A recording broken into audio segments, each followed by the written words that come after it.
সাহেব ক্ষমা করবেন, এক্ষুনি গাড়ি সরিয়ে দিচ্ছি। মাথাটাকে ঠান্ডা রাখতে শেখ।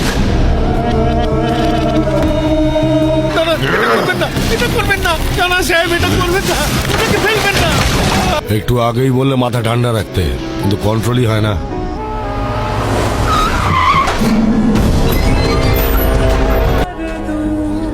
তুমি কমল ঠাকুরের কাছে এসেছো, টেনশন ছাড়া নিশ্চিন্তে থাকো। ঠাকুর আছে বাড়িতে? হ্যাঁ, বসুন।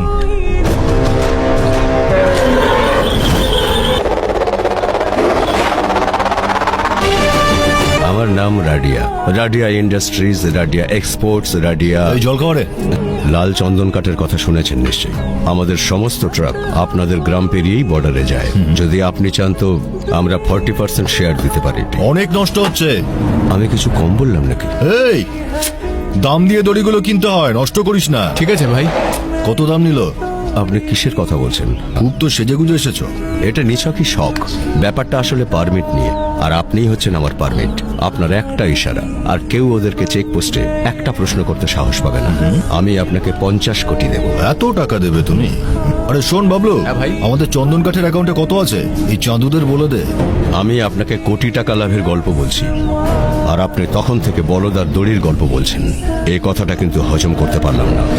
তাহলে গিয়ে হজমের বড়ি খেয়ে নে।